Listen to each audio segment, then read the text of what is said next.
Hey guys, this is Change77, coach of the Brisbane Heatrans here with week 2 of the CBA.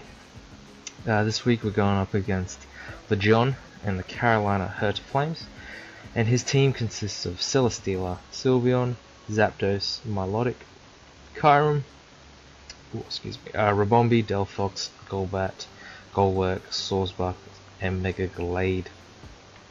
So looking at his team, I see that he has very little in the form of hazards, Golurk being his only stealth rocker, and his two forms of hazard removal, Zapdos and Golbat, are both weak to rocks, and everything else takes some nice chip damage.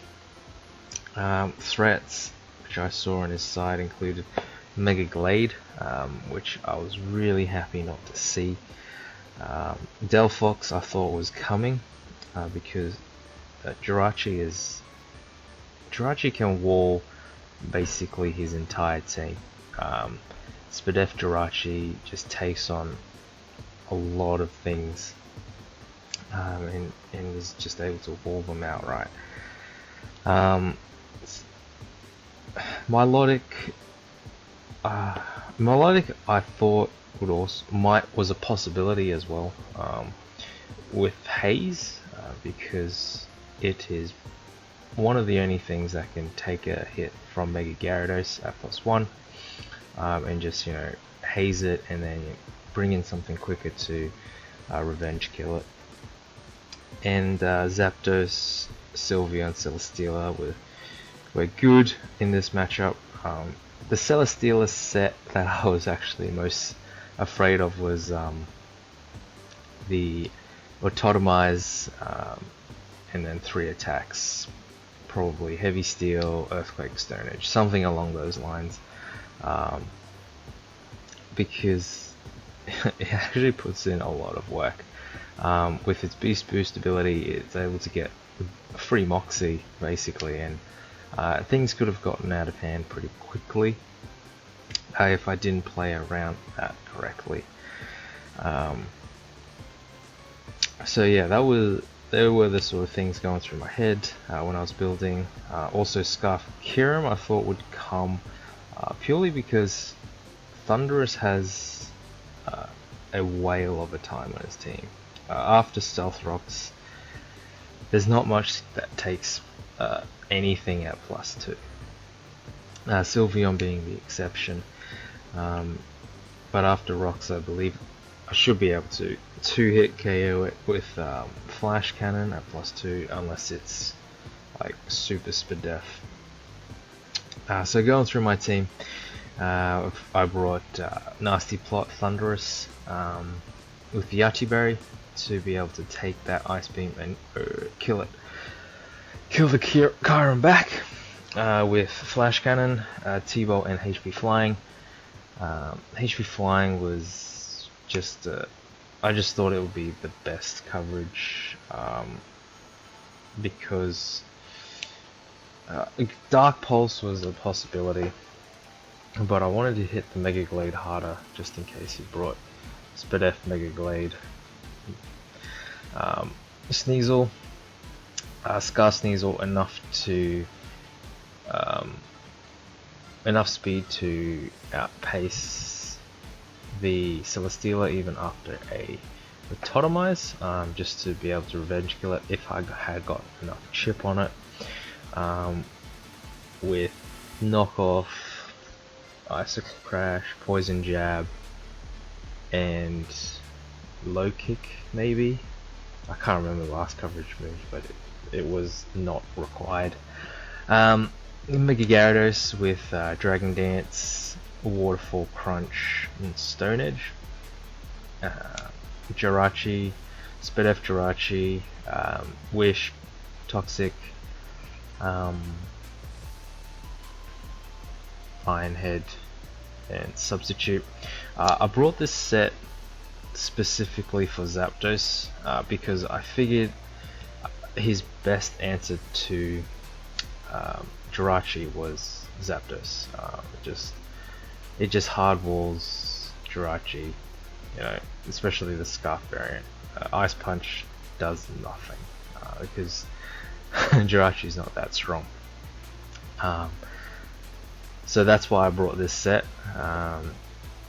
Yes, it is completely walled by Celesteela, and so is the Clefable set of Soft Boiled Stealth Rocks, Heal Bell, and Moonblast. So those two mons are hard walled by Celesteela, so I have to play around. I have to use them carefully and very somewhat aggressively, I guess, knowing that Celesteela is a very big threat. Magic Guard as well, which just allows me to take a status, because I felt like his team would be status heavy and just be able to absorb a toxic and yeah, not take any residual from it. And then Arcanine was a charcoal set, Flare Blitz, offensive charcoal, Flare Blitz, E-Speed, Toxic, and Morning Sun. Toxic for the Melodic when it switches in, because Wild Charge doesn't even 2-hit KO.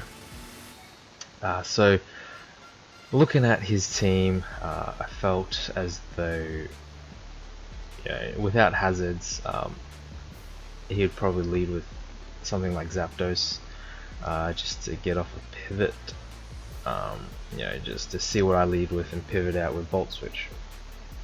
So I decided to lead with Arcanine, but he instead leads with Melodic, which is okay. But so I take this opportunity to Toxic it, as I'm able to take the Scald if he wanted to go for it, but he Toxics me instead.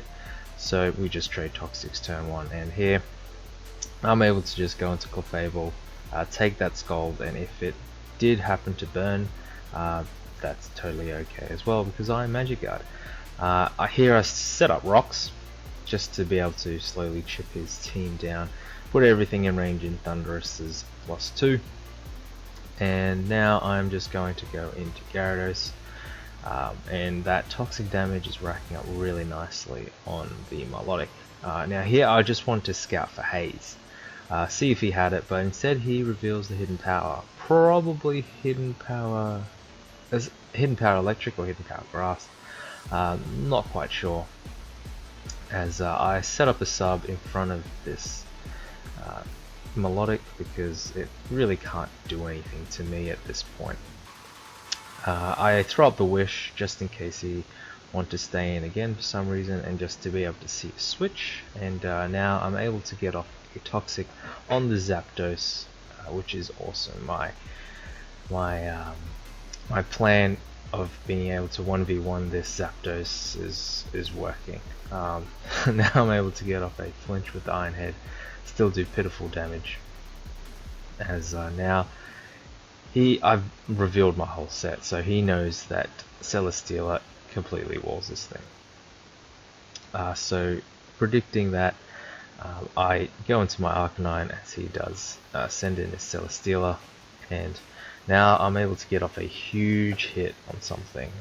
Charcoal Flare Blitz is, Adamant Flare Blitz, doing lots, as you can see, doing almost 70% or 75% to Sylveon, easily to it, KOing it. And here Jirachi is a very safe switch, because Sylveon can't really do anything, but he makes a nice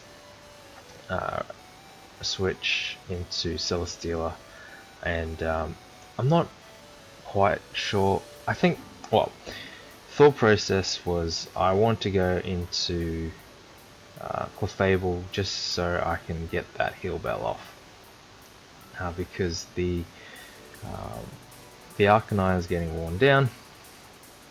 In hindsight, I probably should have gone into Thundy, and be able to get off a plus, just be able to get off a nasty plot, or something along those lines, or just attack things straight away. But instead, I go into Clefable, misplay on my part, hindsight, and take back the wish, and I'm able to, yeah, I didn't want to take that heavy slam, so I go into Thunderous, and here again, I was hoping that he would bank on me having Volt Switch to break his sub, and then go for something like EQ or Stone Edge. Stone Edge was the right play because it hit everything that wasn't walled by it. So if I went to Jirachi to take that Stone Edge, he just sets up another sub. If I go into Clefable, take Stone, he sets up another sub. Otherwise, you know, super effective against everything else. So Stone Edge was the right play, as indeed I do break its sub with a T-Bolt, and he kills me with a Stone Edge. So the biggest threat to his team is now Nullfight, and that is, you know, bad plays on my part. So here I know he's going to switch out, and I don't want to take more recall damage, so I go into Clef, and I'm able to get off a Heal Bell and cure the Toxic on both this and the Arcanine. And now I just go into Jirachi because I'm trying to wish up the Arcanine, as I figured he would go back into Celesteela, and with the Intimidate ability I am, you know, not going to be, or it's not going to be doing that much.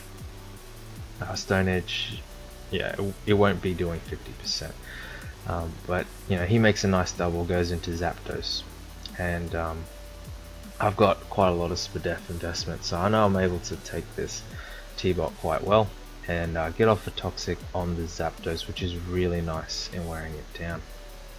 Now here he reveals the Gigavolt Havoc, and it does 57% to the Clefable. It is an absolute monster.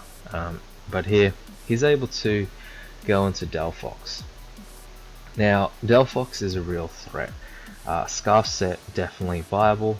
He's already seen that I am Magic Guard, so if he was Calm Mind, I wouldn't be able to stop it because I don't have Unaware. But the thing with Calm Mind is, if he does have Calm Mind, he would need 3 attacks. Flamethrower to hit the Jirachi, Psychic for general stab, and Grass Knot so that he can touch the Gyarados. So Psychic hits everything else that, you know, Flamethrower, so it hits Arcanine basically. So I felt that even if he was Calm Mind, you know, he can Calm Mind up to +6 if he wanted to, but I'd still be able to Revenge Kill it with Sneasel. So that's if he was Calm Mind. If he was Scarf, you know, he'd go for an attack right now. I'd be able to live, get up my rocks, and then Revenge Kill it with Sneasel. If he was Sub, then I could go into Sneasel, break the sub, and then go into a more offensive Mon like Gyarados to set up a Dragon Dance, and then proceed from there, or go into Arcanine and see how things go. So he reveals Sub here, and that's pretty scary because I'm not able to do much to it, as I just go hard into Sneasel as he goes for the Calm Mind. So Calm Mind, Sub Calm Mind means he needs to either have Flamethrower Psychic, which means it's hardwalled by Gyarados, or Flamethrower Grass Knot, which means Arcanine's able to stop it. So I bank on the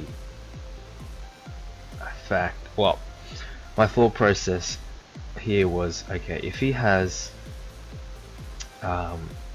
Flamethrower Psychic, then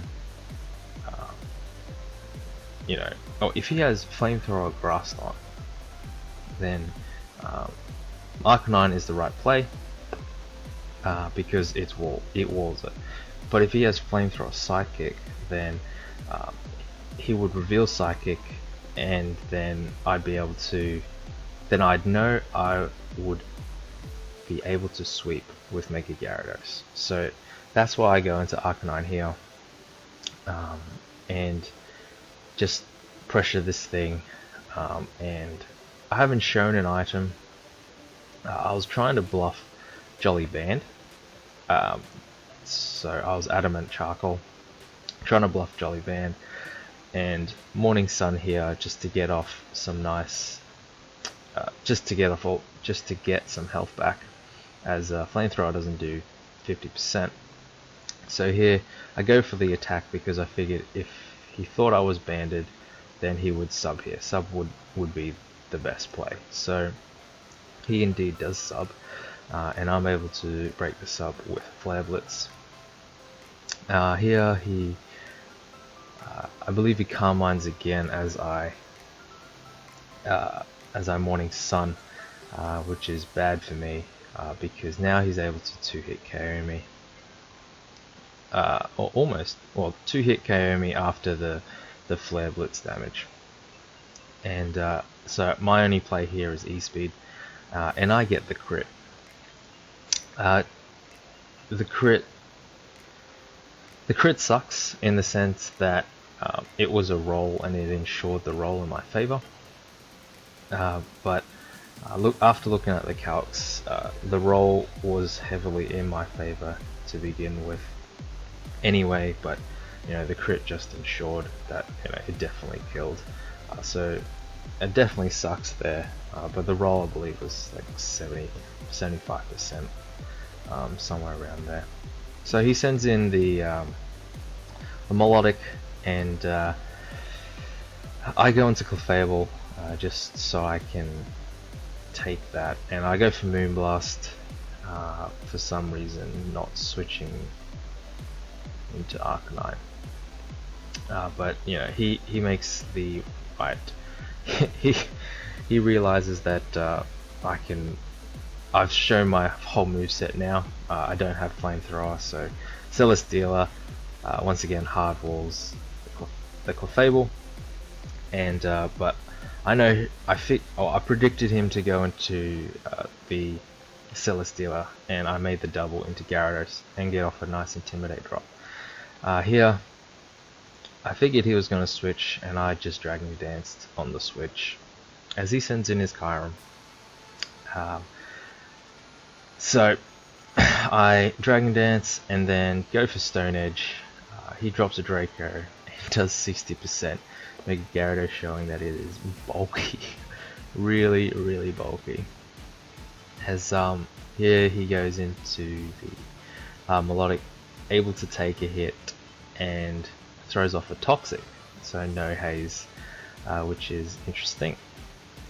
Go for a Waterfall just in case you wanted to go into something else like the Sylveon on my Crunch, but he sacks the Melodic. Here I predict him to go for Protect and go into my Jirachi so I can wish up something. I throw up the Wish as he throws up the Wish, and I'm able to wish up the Arcanine, which pressures his team a lot. He went for Protect there because I've shown Iron Head, and I go for E-Speed weirdly because I think I just didn't want to get chipped down. I probably should have gone for E-Speed then again maybe, but with the Flare Blitz damage and the Hyper Voice damage, it's almost doing 50, so I kind of have to Flare Blitz, and I want to get off a Toxic so I can Flare Blitz and is forced to heal Bell, and yeah, it's that process of whittling it down. I'd have to get around it somehow. So he goes for the heel bell, and after the leftovers, it's a roll. I didn't want to go for the roll, and he throws up a wish. So here the Flare Blitz is pretty free, as he goes into Celesteela, and I'm able to catch it on the Flare Blitz, which is awesome. That thing is just outright KO'd, and everything else is in range everything else is in range of Flare Blitz, so Arcanine able to clean up and pick up 4 kills in the end. So a nice 4-0 win. Good game, Lejon. It's definitely a lot closer than a 4-0. Yeah, if I didn't get that roll on the E-Speed, then yeah, I would have lost straight. But just want to give a quick shout out to Opposite and Blue. Thanks for helping me test this week. And next week we're going up against Andrew and the Oxford Artillery, so that should definitely be a good game. Another inter-division game, division matchup, so should be a good one. Yeah, hope to see you guys next week.